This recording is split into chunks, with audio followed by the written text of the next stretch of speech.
You are listening to the one and only Visionaries Wrestling Network, envisioning excellence and providing your perfect podcast experience. This is Banned from Ringside. Tonight on the Banned from Ringside podcast, WWE cuts a bunch of talent, is made essential in the great state of Florida. We got the Wednesday Night Wars, that, and a whole bunch more tonight on the Banned from Ringside podcast.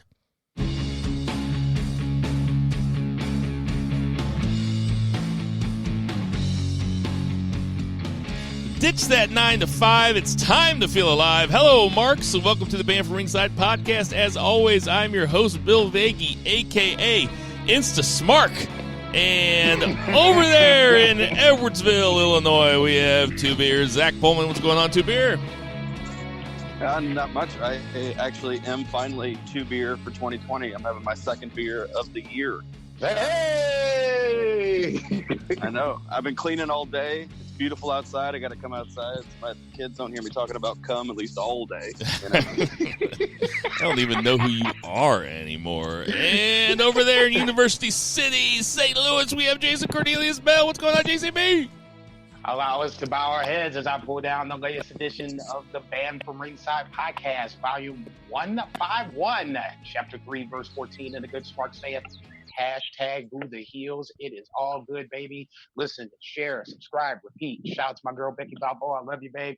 I'm going to call us essential as well, because despite the world events around us, we just keep plugging along. WWE ain't the only thing essential. BFR is essential too, baby. I love that.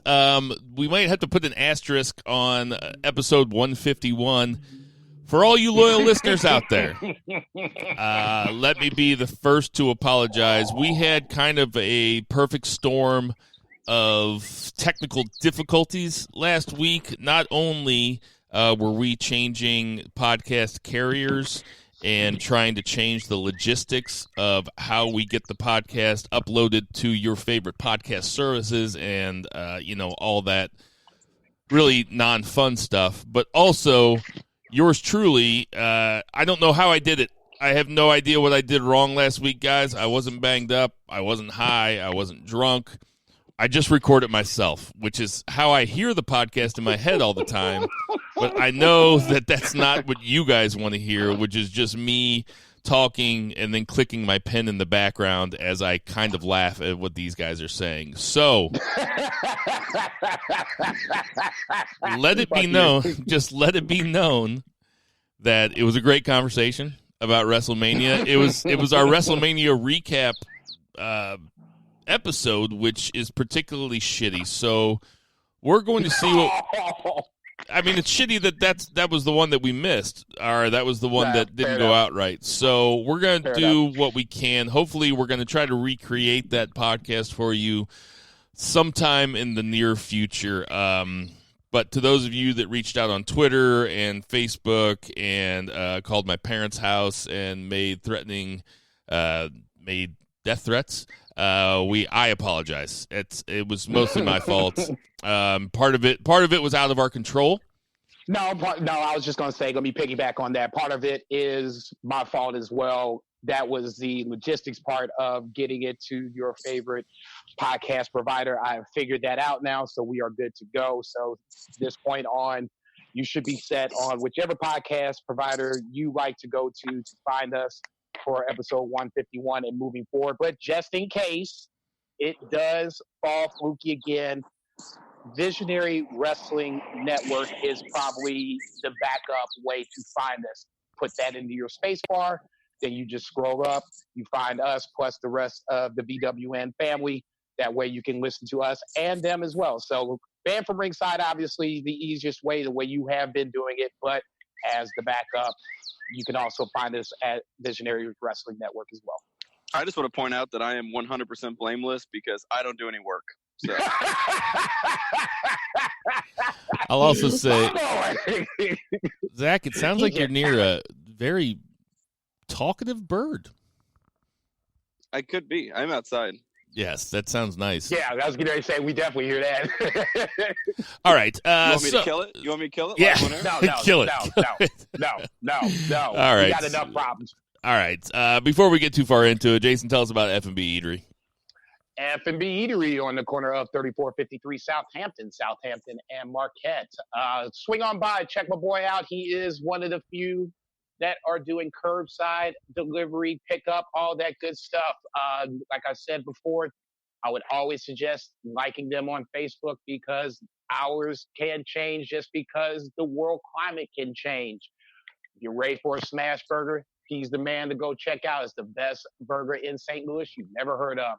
F&B Eatery, 3453 Southampton. Tell them that band from Ringside sent you. All right, let's get to that. 3 counts. 1, 2, 3. Hey, JCB, what's that 1 count? Bloody Wednesday. I'll just call it like that. In a surprise move to a certain extent, the WWE released a bunch of talent and producers. I'm sure everybody knows the names, but some of the ones that jump out at me, obviously Kurt Angle, probably being the biggest and the largest of the bunch because obviously WWE Hall of Famer, one of the best wrestlers in the last 20 years, give or take. Gallows and Anderson released as well. That was kind of a surprise to me because it felt like if I'm not mistaken, they just re-signed with the WWE and then they got cut as well. I'm not going to go through the whole list. Like I said, I'll just say this. And one of my biggest complaints about the WWE is that they never use this talent. It is arguably the greatest roster of talent that has been amassed that I've ever seen in my lifetime. Now, that being said, a lot of that talent was not being used at some point. From there, this is where I have the problem.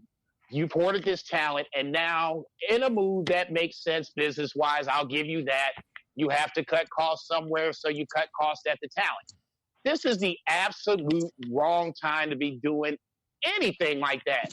I mean, I guess WWE just doesn't give a shit about public relations because they just did this shit and just kept it moving. Guys that you don't even see anymore get cut, which neither here nor there. I get that. I've asked for these guys to be released. EC3, God bless him. He can go somewhere and hopefully regain some sort of semblance back to his career. Hell, I'll run back to Impact if I was him. But that's another story for another time. Other guys like Gallows and Anderson, last time I checked, you were on WrestleMania getting your ass handed to you by The Undertaker. I would have liked to think being paired with AJ Styles on top of that, that would give them a little maneuverability, some latitude. Hell, you just re-signed with the company. They got axed. Producers got furloughed, which is fine because that basically means once everything gets back to normal, you have a job to come back to.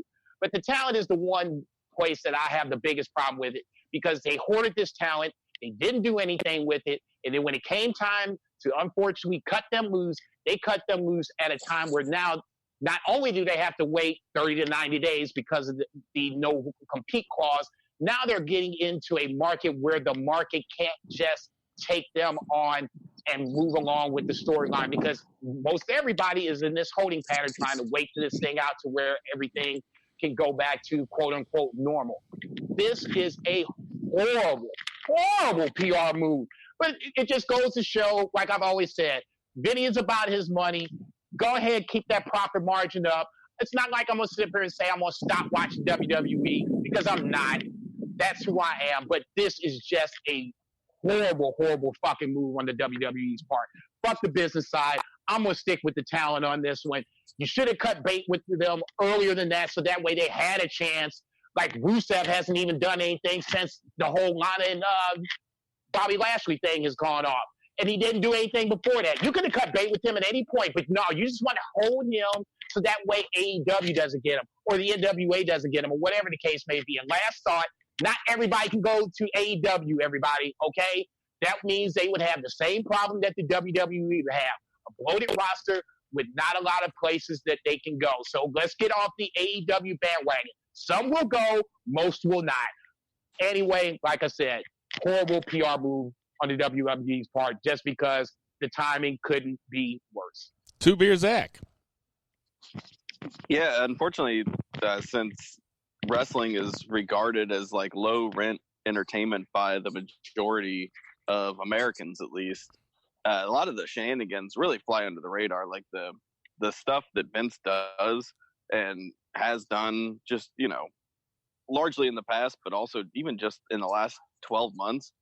That shit would not fly for the commissioner of the NBA or the NFL or anything like that, any like quote unquote legitimate sport. And this is a $1 billion company. This is a disgusting act. I mean, like Jason said, some of these guys wanted out. If you look at the list, a lot of them are ones that wanted out, and they ended up signing just big contracts because they threw so much money at them. They're like, well, we got families. Why not? Why not take this money? And it was WWE's decision to throw that money at them. And it was WWE's decision to let them go at a time where they can't even go out and get real jobs. There's like rampant unemployment. It's not like, this person can't go to quote unquote, some wrestling promotion. They can't even go get a sales job right now. People aren't hiring. So it's pretty wild. This is a drop in the bucket for WWE. They're $1 billion company. They're going to have $1 billion in revenue this year. And I think this saved them $8 million. I thought it was overall. 4. I thought, well, it's 8. Even worse. It's 4 with like talent alone, probably 8 all day if you include, what they say production wise, blah, blah, blah. Yeah. I mean, for them, that is absolutely nothing. It's just they have other places to cut costs. Like, you take care of your people, right? That's really the bottom line. And we know that Vince doesn't care about more than 5 of those people on that roster. And he's only going to take care of like his guys. And hell, he doesn't even do that. Like, I mean, that guy like sucks Roman's dick and then is just like totally fine throwing him to the fucking COVID wolves. Doesn't care if he dies, but he just wants him to at WrestleMania. Like, this shit's just fucked up, man. And like any other year, it's kind of hard to win like a most disgusting promotional tactic or like most despicable act. And I feel like WWE's had like 5 this year. It's crazy. What Mike Chioda ever do to anybody? Dude's been there for 31 years. Dude, okay.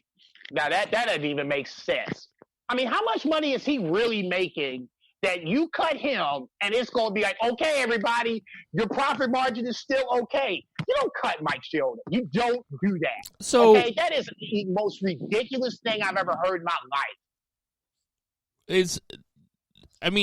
Was Mike Chioda just at the end of a contract or something? It really doesn't. It really boggles the mind that they released him because, I mean, he's been, like you said, he's been there 30 years. He's like 53. He could want to retire, like, because there's people that do that, like, before they die. Like, I don't know. I'm not going to see that. He was also, I forgot about him just as a person. And when I read that, I was like, when did they hire the lead singer in Linkin Park? And I was like, oh, wait. But he was the referee in a lot of big matches, none bigger than Undertaker versus Mankind, Hell in the Cell. He was the referee at that match. I want to go down a few of these. Never forget. I want to go down a few of these. Obviously, I think that Chioda's surprising, but as much as he is talent, I mean, he's a referee. But in terms of talent, Rusev is shocking to me. I think it's just he's probably a vocal dickhead and wanted out. Like, yeah. I can just see him being vocal and they're just tired of him. Yeah, he seems like the type of guy that doesn't put up with a lot of shit and doesn't mind speaking his mind. Is Rusev really shocking? I mean, we can count the number of storylines he's had in the last 2 years. It's been brutal. His high point was challenging AJ Styles for the title, and he lost that. After that, WrestleMania when he came down the tank. After that, NXT probably. I mean, they just did this dude dirty. And when he got himself over, then they really did him dirty. Go ahead, Subir. I was just going to say, sorry to interrupt, but he's probably the most marketable one, though, on the entire list. As far as a current talent that can still work, I think he's the most marketable one to go do something for another company. Yeah, that's why I think, like Bill said, it was surprising. When I say shocking, I mean I've been shocked at their mishandling of Rusev ever since he got out of the Cena feud. What was that, 5 years ago? I mean, he got himself over with Aiden English with the Rusev Day. The play, everybody, He got cut. everybody, yeah, he got cut. But I mean, but Yeah. I mean, I'm not saying I'm glad that he's not going to be making any money. I'm just saying that doesn't really surprise me. I mean, he did 205 Live. He was the color commentator guy for a while. But Rusev, they mishandled from the beginning, and he got himself over, and then they just kind of kiboshed that because Vince doesn't like anything unless he himself gets it over. Much in the same way when Sandow got himself over as Mizdow, and everybody loved him, and then Vince cut him right after that also. There's really 4 names that stand out the most here to me, and it's Rusev, Anderson, and Gallows, although talk about guys that have been misused. And Leo Rush is so young and so talented. Maybe they think we can get him back anytime we want to. He has also been kind of a backstage problem. The rest of these guys, don't see a whole lot of TV time apart from Rowan and maybe Drake Maverick, who was, I just watched NXT today. He was listed on NXT as being in the Cruiserweight tournament. They're going to, I'm not even going to believe I said this out loud. They're going to let him finish out the Cruiserweight tournament, and then he's free to go after that point. So, got fired on his day off, and then he has to work 3 more days. Right, exactly. So, yeah, it boggles the mind how WWE works sometimes. For those fired a husband and wife with a relatively young kid on the same day, and hopefully they've been saving their money because they signed really lucrative contracts and they haven't been on TV. So hopefully they've been saving their money. But I mean, they've got histories of addiction issues, and it's just not a good scene. Like, it's disgusting. Like, you're gonna take somebody that wants out that bad, and you're gonna throw a bunch of money at them, and then you're gonna yank the rug out and their entire support system out from under them. It's fucked up. Two Beer Zach's putting the whole system on trial. Every day. I'm sorry, dude. I mean, at a certain point, I'm not saying I disagree. I'm on his side, but it is just like there's a lot of employment that's happening right now. That's a lot of employers are going through the exact same thing, that are doing things not really looking out for the talent, like baristas, like the barista talent and shit like that. This is why Vince never let them unionize, and this is why they bust all the unions every time they do try to do it. Mm-hmm. I could see after this, we're going to have a paradigm shift just nationally, and it doesn't look like it's going the right direction at the moment. But I would like to see that kind of trend, especially like in professional wrestling. Like, some kind of catastrophe like this is almost required in order to like catalyze that fire into like a large movement like that. And it would be awesome if Vince could be brought to his knees through unionization, because, oh my God, I would just chant "You deserve it." I hate the "You deserve it" chant, but I would chant it all day, every day for like a week. I'll just run down the list real fast for those who didn't see it. Drake Maverick, Carl Anderson, Luke Gallows, Leo Rush, EC3, Kurt Hawkins, Eric Young, Heath Slater, who I always liked a whole lot, Kurt Angle, Aiden English, Sarah Logan, who is married to one of the Viking Raiders, I believe. Yes. Mike Chioda, Primo and Epico, Eric Rowan, Mike and Maria Kanellis, Zack Ryder, Noe Jose, and Rusev. So that was the cuts on Bloody Wednesday. Not only we joined WWE here at Band from Ringside, wish them all good luck in their future endeavors. Anything else stand out to you guys, or should we move on to the 2 count? I'll just say this, and like I kind of said already, don't expect everybody to go to AEW. Certain guys are going to go, other guys aren't going to go. I just think that it's going to be a scenario of what is the best fit for that particular individual or the team in general. Team, when I think Gallows and Anderson, I wouldn't be surprised they went back to New Japan. Or in the case of like Heath Slater, for just throwing out his name, I think he would be perfect for the NWA just because of name recognition and the fact of he would be someone that could come in and have a good character, because NWA is a pretty character-driven kind of wrestling promotion. I think he could come in and do that. Outside of that, I agree with everything you said, man. It just sucks that this is how it happened, and the fact that they just can't go out after 30 or 90 days and pick up where they left off. So, yeah, best of luck to them. Fuck Vince.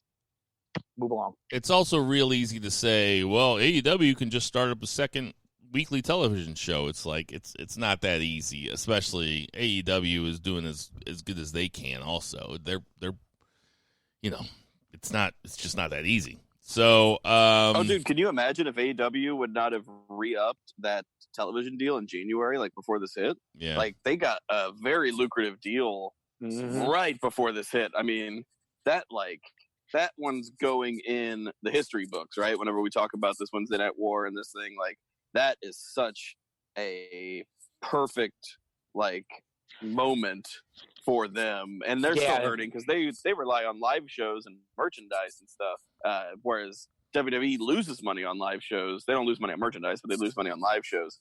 So AEW is definitely not doing great, but at least they have the backing of some billionaires and a solid business plan. But yeah, it's wild. I just before we move on the 2 count, I just want to say I would love to see my man, who's been my man for a long time, Rusev. I would love to see him in the G1. I just think it'd be awesome.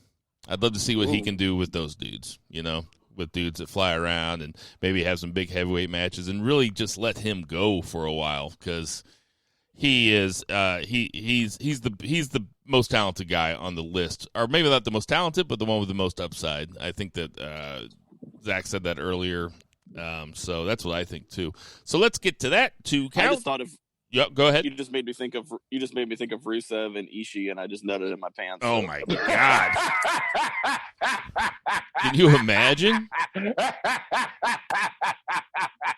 I mean, I'd love to see Rusev Ospreay. Fuck, I'd love to see Rusev everybody. Just let him take Archer's spot, Yeah. I would totally work for that. So, that would be amazing. God, we haven't had any New Japan content in a while, man. I'm hurting for it. Let's get to that 2 count. I actually got to cancel my membership. It's crazy. Anyway, sorry. Let me get to the 2 count. 1, 2, 3. Hey, Zach, what's the 2 count? Oh, it's me. I keep interrupting myself. Yeah. So 2 count, we have WWE along with other sports being labeled essential in Florida.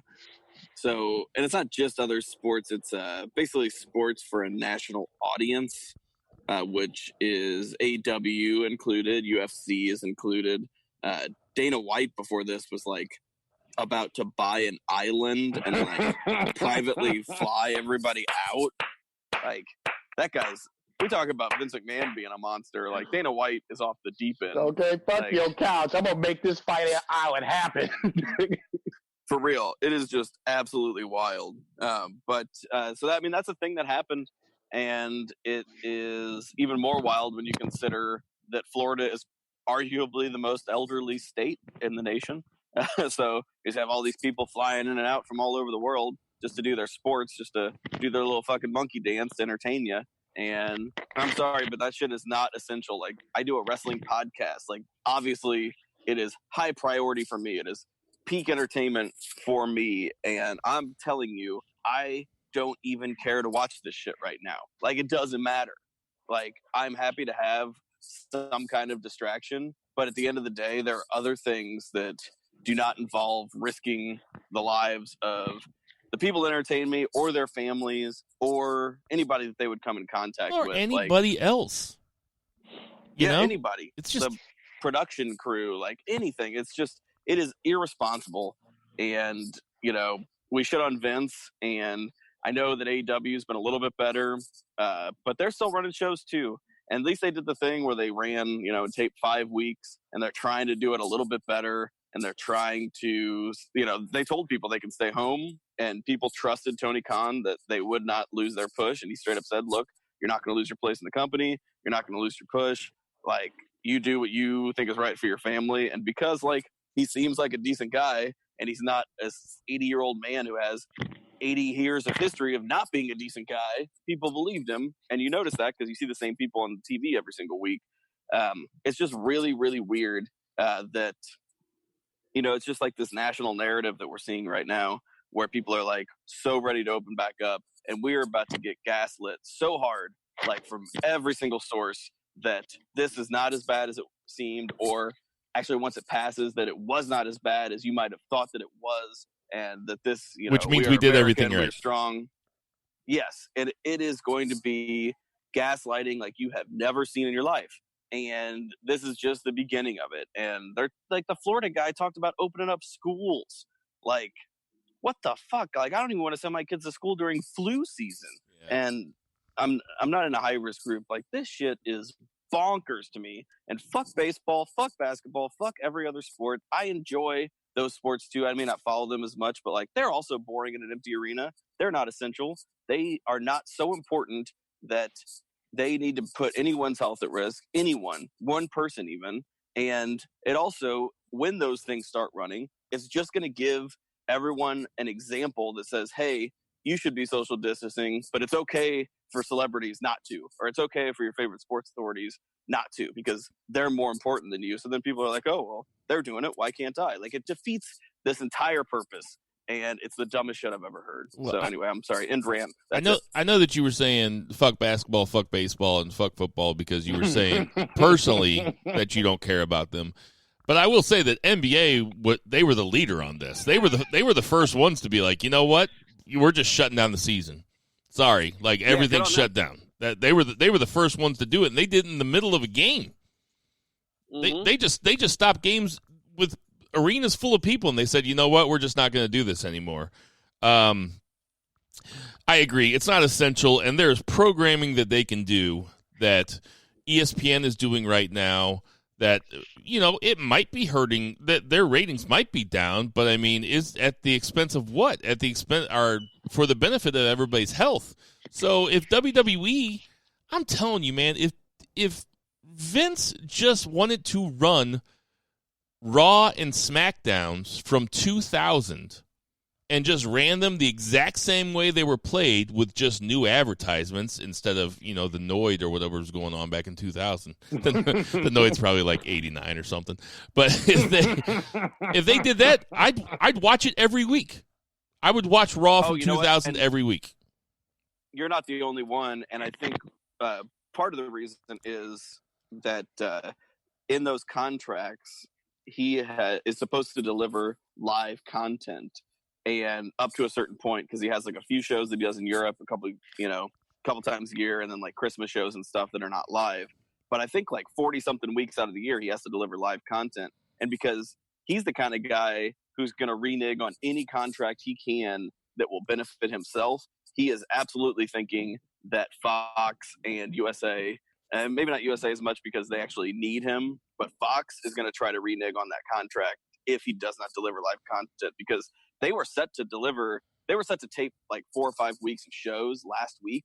And the day that everybody flew in, they were in the middle of taping, and he's like, nah, we're going live next week, because the thinking is that he's worried that they're going to withhold that money. I'll tell you what, they have $500 billion cash in reserve, he doesn't think he can afford that. Fox would be pleasantly surprised at the kind of rating that a Raw from 1999 or a SmackDown from 2000 with Stone Cold Steve Austin and The Rock on it would pull, as opposed to the bullshit fucking SmackDowns that they've been putting out there for the last couple weeks. Jason, what's your take? No, I agree. Zach kind of stole my thunder on the contract thing. Is I think that, and I'm not trying to defend Vince by any stretch of the imagination, but I think that pressure is coming from Fox saying, hey, this is the contract. You said you were going to, give us X amount of dates per year. Ratings are not necessarily, I'm sure, where they want it to be. So, yeah, as much as I would love to see, Rock and Austin from 2000 or Rock and anybody from any given era on SmackDown, I agree with Zach on this one. I think this is more on the lines of more so Fox saying, hey, we pulling up $2 billion. Now you not only not fulfilling the contract of just live shows, but the ratings are, I'm sure Raw was 1.9 this week. I'm sure SmackDown is probably in that same general vicinity. So, I mean, for the business side of it, it's probably in the sense that Vince is being forced to do it. I'm sure he was going to do Raw regardless. Now, doing it live is something totally different. Did it look different? No. So if you wouldn't have told me it was live, to me it looked like the same show they've been throwing out the last 2 or 3 weeks. But just this week, it was a live show. So be it. At the end of the day, this is the contract that he put himself to bed with. So here you go. Now the talent's going to be getting that risk, and then we've already kind of went down that road. But unfortunately, here's the greed part of it. You wanted that $2 billion contract. Now you have to fulfill that $2 billion contract obligation. So there you go. Yeah, I mean, I'll just say this personally.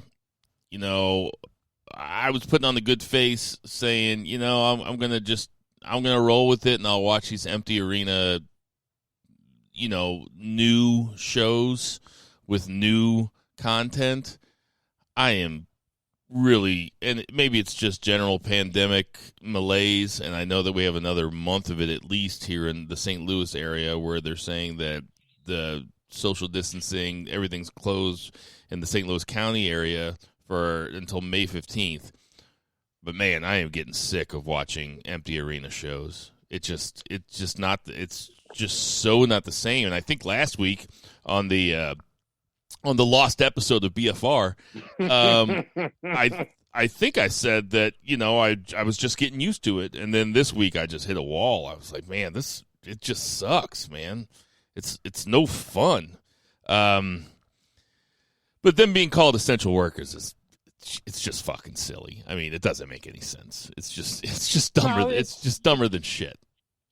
It's bigger than wrestling. Okay, now I'm not going to try to turn this into a political conversation, but I'll just say that it's bigger than wrestling, and everybody's trying to get things quote unquote back to normal. I don't think we're getting back to quote unquote back to normal anytime soon. So to me, to try to rush things instead of just letting things take a natural course and err to the side of precaution, this is why this happened. It wasn't just an accident that Vince McMahon was part of this little round table of commissioners, team owners, guys that have some sort of influence and money with all sporting events trying to get us, quote unquote, back to normal. Now, however you want to spin it from that point, I'll let you spin it. I'll just say that this is happening. You saw it kind of happening. Now, from that point, like I said, I'll let you and everybody else draw their own conclusions. But once again, this doesn't surprise me that much. How fast it happened, I guess, is the biggest surprise. Yeah, I mean, it's just rich dudes lining other rich dudes' pockets, or rich dudes doing other rich dudes' favors. I don't know what else to say about this without just fucking sounding completely defeated. Zach, you want to put a nice little downer bow on this? Yeah, sure. Just go ahead and Google how much Linda McMahon's Trump Super PAC donated to Tampa and Orlando the day before the Florida governor announced that they were essential business. Epstein didn't kill himself. $18 million. Epstein didn't kill himself. Let's get to that 3 count. 1, 2, 3. Okay, so 3 count. Let's get to some fun stuff now, at least as fun as we can do in an empty arena. So the 3 count's going to be the Wednesday Night Wars. I thought both shows were watchable last night. Very much so. I'll start off with, you know what? I'm going to start off with AEW. AEW started off with a really serviceable, if not very good match between Colt Cabana and Lance Archer. It was pretty one-sided. Never thought that Cabana really had a chance against Archer, but Cabana made Archer look like a complete stud. I mean, Archer throwing around Marco Stunt's one thing, but for him beating the shit out of Colt Cabana, who's not a small dude, it was a fun match. Did you guys watch that match? Oh, yeah. I agree with everything you said. He's supposed to throw around Marco Stunt. I mean, that's basically why he's there, to throw around someone of 230, 240, and pretty much making it look easy. They're building up Lance Archer to be the monster heel, whether it's mid-card, upper mid-card, top of the card, whatever the case may be. Lance Archer is on the way, and they're building them the right way. Zach? Oh, yeah, for sure. I would not – my presumption is that this TNT Championship Finals match is going to be Cody versus Lance Archer, because that's kind of what the build has been, and they're both in the tournament. And I think that just makes sense. And they're doing a good job with Lance Archer. He's got to be the best wrestler with the worst tattoos in the world, but he's still really talented. I mean, I used to make fun of him 10 years ago for that tramp stamp, but he is a badass who can work. And Colt Cabana, doing a little hop right before he gets shoulder blocked, just looks so good. And Colt Cabana is a very valuable guy for them to have on their roster, who gives guys credible wins and can also make dudes look like studs. So who knew that you could improve a tramp stamp by just splooshing Christianity all over it? I also want to say that I don't know if you guys saw the Inner Circle sketch of the Bubbly Bunch, or if you fast forwarded through it. So good. I need more of that. In this downtime, I need half the show can be that, and I'm way more entertained than empty arena matches. It was Jericho, so good. Oh, he's so good. Can I also point out here is that this is one of the reasons that I always loved Jack Swagger, and everybody made fun of me because I love Jack Swagger, but the dude has comedy chops. Does he not? Earmuffs was funny. I did not think it was going to be funny, and then when he turned and kids, it was like kids earmuffs, and he said, "I'm going to kick the shit out of John Moxley."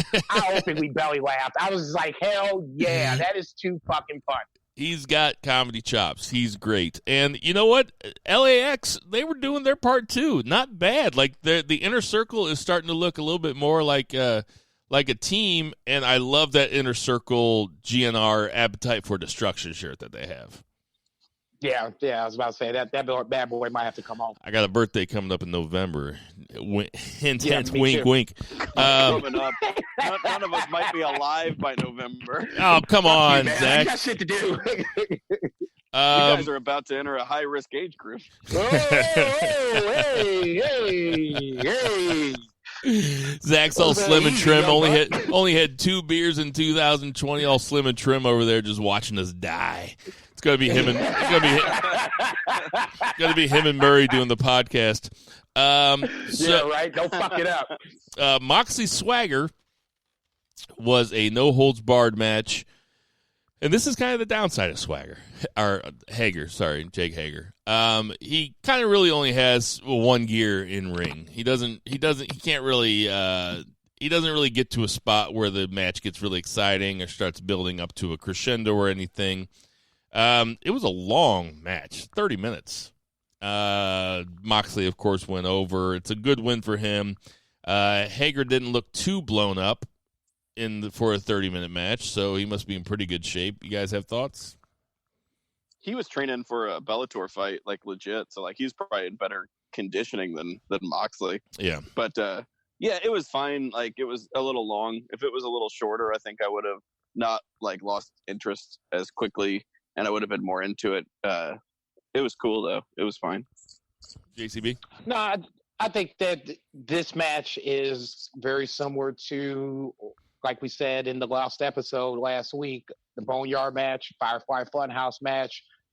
It's polarizing. Either you liked it or you didn't. Now, we'll give you the fact that it did run long, but the commercials made it feel like it ran long. It was probably more on the lines of maybe 15 to 20 minutes, but they did have a couple commercial breaks, probably even a third one, which was towards the end, the last 10 minutes. I'm not mistaken, there was a third one, which really made it seem long, and it was just weird when they did that spot. Outside of that, I thought the match was fine. I mean, it did what it was supposed to do. It made Moxley get a hard-earned victory over a top 5 guy. So if you're into the AEW rankings, that's something to be said. Moxley in a loss doesn't look like he was, hurt that badly. It took a steel chair paradigm shift to end the match. So, I mean, all in all, like I said, to me, it's either you liked it or you don't. Put me on the side I liked it just for the fact that it continued the storyline and both guys look a little stronger coming away from it. All right, moving on to NXT, which, I mean, credit to these shows because SmackDown and Raw really haven't been doing it. But both of these shows, and it's probably because they're going up against each other, are still doing storylines, and they're not short on shit that's going on. For example, I'll just start at the top. We had Finn Balor versus Fabian Eichner. Fabian Eichner is probably a little underused as being the mouthpiece for what are they called? Imperium, sorry. The mouthpiece for Imperium. He's a stud. They had a fun match. I thought Tozawa getting the win over Swerve was kind of strange, but Tozawa has always been better than his enhancement wrestler standing in WWE has suggested. I mean, the guy can work, and he was kind of getting himself over there for a while, too. Any thoughts on those matches, guys? Zach? I'll start with Zach. Sure. Yeah, I was a little surprised at Swerve losing because he has, I think, more upside. I'm not saying that Tozawa doesn't, because Tozawa does, but I feel like Tozawa's kind of in his place, like, like they've got him slotted in, whereas Swerve is fresh and new, and who knows where he'll end up. But it was, that was definitely surprising. But I guess it's just the idea of the tournament, and they want some upsets. But I was definitely surprised at that as well. But yeah, everything was it was pretty fine as far as wrestling goes. Again, I'm just, like you said, I don't know if it's COVID malaise or whatever, but I am supremely less interested. Some of this stuff really gets me back interested, like Chris Jericho, with his commentary, giving me legitimate belly laughs and stuff. And I'm like, okay, I'm glad I watched this. But it is just, it's tough, man. It's almost like you're escaping by watching it. It's just not the same. Yeah, it feels like you're watching a dress rehearsal, kind of. Let's just have me and Zach shit on it. Hey, Jason, what you think about those matches? Sorry, I'll be the contrarian. I like both matches, honestly. Eichner, I think, is really just underrated. I mean, I've seen him involved, obviously, now in NXT. Him and Marcel Bartel, I think, are a really good tag team, and especially just on a division where I know we love NXT here, but the tag team division has kind of fallen by the wayside a little bit.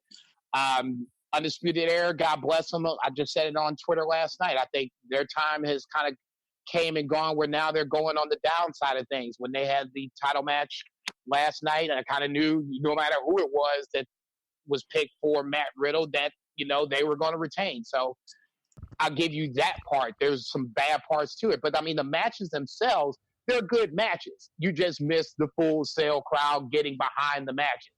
That said, first match was good. It sets up, obviously, Balor and Dream later on. And then the Cruiserweight title, not title match, but the tournament match, I was surprised, too. I mean, this is kind of what I keep telling people about WWE all the time. Vince tells you what he wants you to know. And in this case, it's Triple H. Tozawa has been champion. Now he's on the back end. He needs to, at least in my mind, put guys over. So when he wins this first match, it kind of is a surprise. But I had to take a step back and think, okay, hey, Jay, this is kind of like G1. It's a round robin thing, so everybody's going to get a chance. So Swerve can come back and, eventually win this group. But I didn't think the matches were bad. It just missed the Full Sail crowd to take it to that next step that we all know and love.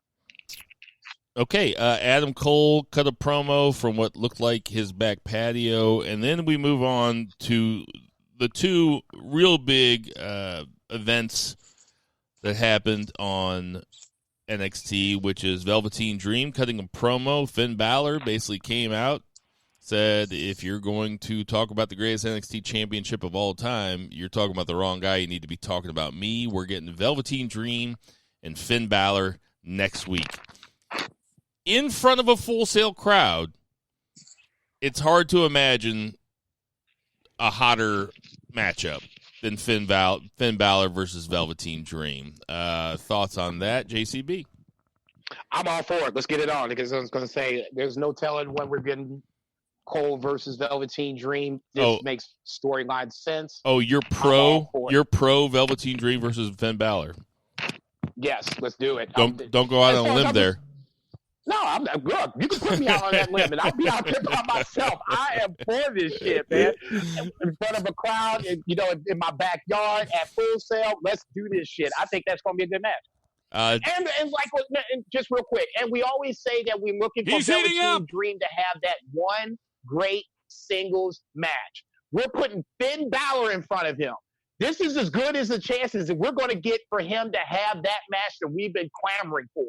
In any other match, we've always claimed that, and not even claimed, but with the validity that he does well in multi-man matches. This is a chance to shut us up and get him in a singles match with somebody that can go and shut us all up and have a great match. I'm excited to see it. You know who I'd like to see Velveteen Dream go against, though, who could probably get, to me, a more exciting match? I'd love to see him versus Walter. Two Beer, what do you think about the match next week? What? Stop. I think you just write off Velveteen Dream till you get fans back, because he's super young. He's not going anywhere. Just keep him in the gym. That dude needs fans right now. He doesn't need more practice matches or anything like that. He just needs fans. He is a character-driven commodity. He is not a work rate commodity. And watching him in front of no crowd is just doing him a disservice. Now that's that Skip Bayless take I was looking for. Unbelievable. It's like having Ricochet do a promo, It's just don't. Let him do his thing. And then we had Undisputed Era versus Matt Riddle and Timothy Thatcher in his NXT debut of MLW fame. And then at the end, Ciampa cut a selfie promo basically talking about how Gargano was the better man, and then Kevin Cross, comes up behind him, gives him a German suplex off the chair, and then the camera falls down. Kevin Cross says "tick-tock," which was his old catchphrase from Lucha, right? From Lucha? No, Impact Wrestling. That wasn't his. I think that was his catchphrase in Lucha too, but neither here nor there. So that's a real easy move for Ciampa to move off of Gargano before they eventually fight again next year at NXT TakeOver. Thoughts on Kevin Cross's big debut? Go ahead, he's going straight to the top. If you're gonna get this guy over, having him go over Tommaso Ciampa is a big deal. Having him go straight to the top and lose makes him look like a punk. So he's got to win. So I won't shit on it until Ciampa makes him look like a punk. No, man. How can you not be excited for this? I mean, you're getting, and this is just my perspective, you're coming away from a match that I really, really enjoyed. You're making Ciampa having to eat his words, which I'm sure he didn't want to do in kayfabe style. Now that said, you have him, saying that. Did somebody just fart? Gargano's the better. I don't know. Did they? Zach? Nope. Okay. All right. Sorry, Jason. Go ahead. No. Why do you say that? Where'd that come from? I heard it. Yeah, I heard it.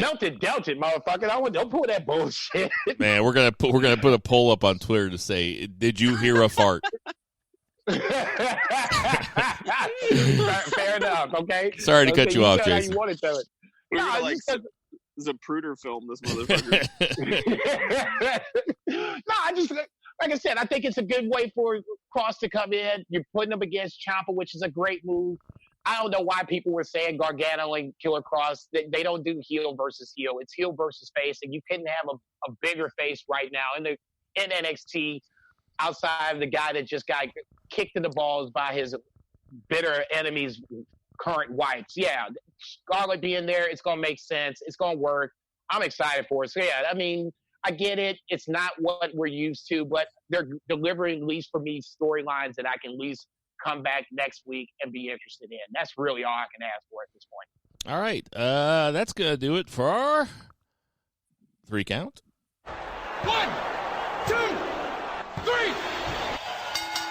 Okay, guys, I'm going to go through some odds and ends, and then we're going to have a conversation on air about what we're going to put on Twitter later and see what the listeners want to hear. But before we do that, we had Andrade versus McIntyre on Raw, and it looks like Andrade, Austin Theory, and Angel Garza are Zelina Vega's faction, which are not a faction because there's only 3 of them, but I think that's cool. Why is it not a faction? Doesn't a faction have to have 4? Or no, a faction has 3. A stable has 4. Sorry. So are we cool with that? Can you imagine being like Zack Ryder and getting fired, and then Austin Theory gets called up, and the dude's like 7 years old?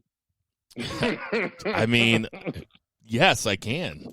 They like Zack Ryder. They have done nothing with Zack Ryder for a long time. They chewed him up and they spit him out. But I mean, yeah, it's wrestling, man. Everybody wants the fresh new thing. If Zack Ryder, if he would have repackaged himself, or if he would have come up to some sort of nuance to his character or done something, and I don't know, maybe he did, and maybe they just rejected it all along the way. But I mean, was anybody really? I mean, were you really a big Zack Ryder guy, Zach? No, I was just using him as an example. Like, it's just funny because there's got to be people down at that performance center, and that dude probably wasn't even there long enough to get a locker. He was in WrestleMania and on Raw. Yeah, like, Hunter's got to love him. That's got to be what it is. He's got a terrible name. I think it's Heyman, actually, because because of Raw. I think it's Heyman. Like, I feel like it has to be. No, he's a Heyman guy. Heyman is high on Austin Theory. I'm high on Austin Theory. I just think that he might fall in the trap of a Apollo Crews where you called him up too fast. Now you have him in a faction, which I like the faction, but ultimately I just don't see them pushing this faction to where it's going to do like an Undisputed Era did for NXT. It only has such a high enough ceiling to where it goes so far. To me, that's the mid card, especially when Andrade is seemingly the quote unquote leader. He's a mid-card guy. These are other mid-card and lower-card guys. So, I mean, it's nice to see, but ultimately I just don't think it's going to go where I would want it to go. Man, for a second. I did like the callback of the Drew Andrade match where Drew tore his bicep and dropped the title. Like, that was cool. Like, I mean, props to long-term storytelling. Wise. Yeah, like, that was cool. Yeah. Man, when Jason said that he was also high on Austin Theory, I thought Austin Theory was some new strain of sativa that he just got from over in Collinsville. They really should. They really should name one that. That'd be pretty dope. It sounds like a name of a weed. It sounds like a name of a weed, I said. Old man. There's really not much else to talk about from Raw. I mean, McIntyre is doing his best there. I mean, it's really kind of. Not excited for Drew and Seth at all. Oh, okay. I called it. That is. You couldn't hear me. You couldn't hear me call it, but I called it. I will say this. I'll say this to our loyal listeners. I remember Zach did not call it. Oh my god. so Kevin Owens beats Seth Rollins at WrestleMania. Big win, right? Seth Rollins comes back, and then he just comes out and curb stomps McIntyre twice, and now he's got the title shot. This is why I fucking hate fucking Raw, the main roster. It just doesn't make any sense. Classic WWE, man. Gato would never do that shit. No. He would never hurt you like that. You know what? Zack Ryder should have came out and just given somebody the Long Island IZ on a Monday Night Raw after a pay-per-view and gotten a title shot in kayfabe style. Kayfabe style. But yeah, Rollins and McIntyre, it's going to look like that Spider-Man gif of like both of them pointing at each other. But in this scenario, you know how they book, and we can move on if you want to move on. This is face versus heel. This is what they do. I know. They're not going to do face versus face when you just got Drew over as, the new champ. Yeah, and Rollins ain't going to go over. No, he's not. But you can't put him against Kevin Owens either, because then you don't have somebody that the fans can get behind, one, in WWE's mentality, but then on the back end of it, who goes over? You just got Kevin Owens' his fucking WrestleMania moment, and now you're going to snuff it out by having him losing to Drew McIntyre? That doesn't make sense either. So, I don't know. Have him fight Lashley or something. Just, I don't care. Like, it's Money in the Bank, so the title match isn't the big draw. The Money in the Bank matches are the big draw. So why not just have... No disagreement. So just offer up... Actually, Bobby Lashley's Baron a pretty Corbin. Good call, actually. No, not Baron Corbin, please. Wrong show. Oh, really? I have no idea who's on what show anymore. Jesus Christ, don't say that out loud. That's enough. I got something else I want to talk about. This is banned from Don't want to talk about Braun and Bray? Braun and Bray? Oh, you guys really don't watch, do you? Wait, what He happened must with have fallen asleep. what happened with Braun and Bray? They're probably getting ready to have a title match. I didn't watch SmackDown. God damn! And you know what? I didn't even. What day is SmackDown on? I didn't even look. Thursdays. I didn't even look up to see what happened on SmackDown. To be honest, is that true? So it's gonna be. God, man. Yeah, Okay. That's how bad it is. It's bad. It's been so bad. Can I be at fault? Listen, we'll put that up on Twitter too. Can Two Beer Zach and BFR Bill be at fault for not watching SmackDown if it's been so bad for 6 or 8 weeks and nothing of consequence has happened?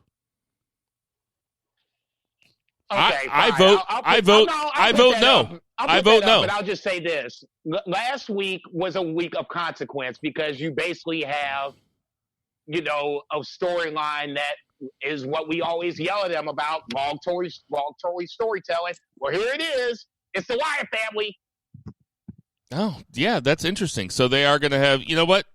We'll come back next week and talk about that. Jason, you can wax poetic about it for about 30 seconds, though, if you don't mind. Yeah, I can wax poetically about it. I mean, what the fuck? I mean, Bray is with Roman not being around anytime soon. This is probably their next best move. They shouldn't have took it off Bray anyway to begin with. We all know that because they tried to make this spear versus spear match into something that it probably shouldn't have been to begin with. Another reason that you probably should have gave it to Roman to begin with, but that's another story for another time. You took it off of Bray to give it to Goldberg, who now coughing up the Braun. So this is probably the next best match because now Roman Reigns is not coming back anytime soon. And apparently he's getting ready to have twins. Shout out Roman Reigns, sperm bearing motherfucking good shit on the twins. But nonetheless, this is the move. You have no other options. And it's what I hammered about WWE 6 months ago, a calendar year ago. It is a top-heavy organization. You got 2 or 3 guys, and then everybody else fend for your fucking selves. Now, if you fucking did this roster smart and built it, you wouldn't have this fucking problem where now you cut half the roster, not even half of it, a third of it that doesn't do anything. And then you could have put in Lashley like we just threw out there, and it would have made sense instead of having him fighting God knows who, and the focus is on him getting ready to divorce Lana. Nobody gives a shit about that. Hey, Jason, how many times do you think I just played He's Heating Up while you were talking? I went for like 3 minutes, so I'm going to say probably 5. All right, let me play the bump right here. This is banned from Ringside. Okay, this is what I want to talk about, and then we're going to go, okay? So I know that we could talk forever, guys, and we can always do this because, we like talking about wrestling. But as there tends to be less and less wrestling going on, we have to figure out something to fill the podcast because the fans demand it. So, we've talked before about doing a different NXT, starting at the beginning and doing a different NXT takeover every week. And us ranking each match, ranking the takeover, and then trying to come up with the best takeover of all time. I like that idea. That being said, I was thinking today about how much I miss New Japan. So would we want to maybe watch old G1s or old Wrestle Kingdoms and throw those in there too? Maybe have a different pay-per-view every week? I mean, this is what we talked about when we started the podcast. We could do a callback to a different pay-per-view every week. We could let Twitter figure it out. Maybe we watch SummerSlam 02 or Wrestle Kingdom 2008 or something like that. Or should me and Jason just do a Real World Road Rules Challenge podcast for the last half hour of every BFR every week? Sorry, Zach, move aside. All right, so the last one was a joke. Last one was a joke. But do you guys? I think that we should put it on Twitter. Do the people want to hear us start over at the very beginning with NXT TakeOver to try to determine the greatest takeover of all time, and maybe the greatest takeover match of all time? Or do we want to? I was going to say, but man, look, you can just stop right there. I think that's the move. I really think, because we all love NXT takeovers, we're all looking for a good reason to be excited about wrestling again. And I want to watch wrestling with fans. We want wrestling with fans. Okay, this is something we talked about doing. Let's just do it. Okay, let's just do it. All right. Next week, let's just pick a. If we want to start at the beginning, at the very first one, and then just run down the line, grade them out, give the whole card a grade. We'll just do it week after week, and then we'll figure out, ultimately, this will be our March Madness, I guess in this case, April Madness. We're going to figure out what the best NXT takeover of all time is coming to this point, and we can do greatest match of NXT takeover as well. There you go. And really, realistically, this will take 5 months, But we will watch an NXT takeover every week. Are you cool with that too, Beer Zach? I'm down. All right. So everybody listening out there, next Thursday, Zach, JCB, and I will all have watched the very first NXT takeover of all time, and you're all invited. That's your homework assignment, to watch it for next week, and next week we will cover that. It might be one of the 3 counts depending on what happens. It might be in the odds and ends, but we'll give it a good 10, 15 minutes. Cool with everybody? Done. If anybody wants to DM me some Daily Motion videos or a WWE Network password, hit me up in my DMs. Yeah. Don't give that man shit. So you have my email. My password is CharlieSheen69. Oh, dope. That's my password too. Oh, shit. I got to change it up. Yeah. Somebody's got to switch that shit up. This is Banned from Ringside. All right, we got some. Let's do it, man. I'm excited for it. I think that's a good idea. That way, it's something to be excited about on a week-to-week basis, something to look forward to, at least for you guys. And I'm not too down on the empty arena thing, but that's just me. But it's also it's great wrestling. There's no way. I mean, NXT UK right now is showing Steven Regal versus Cesaro from back in the We the People days. I have no idea what's going on in this episode of NXT UK. We got some birthdays this week. George the Animal Steel, R.I.P., would have been 83. Vicky Guerrero is 52. I love Vicky Guerrero. I always thought that she played her character so well, and after seeing her in the Benoit doc and seeing her in other documentaries, she seems like a genuinely great person. So, happy birthday, Vicky Guerrero. Paul London is 40. Mia Yim is 31. Nails is 62. Roddy Piper, R.I.P., would have been 66. The Brooklyn Brawler is 59. Kurt Hawkins, who just got released this week. Happy birthday. He seems to have a good attitude about stuff. I like him. He's 35. Garrett Bischoff, if you remember, for a while he wrestled. He's 36. Hey, Garrett, enjoy your birthday. Bruce the Barber Beefcake is 63. Nikki Cross is 31. Ezekiel Jackson is 42.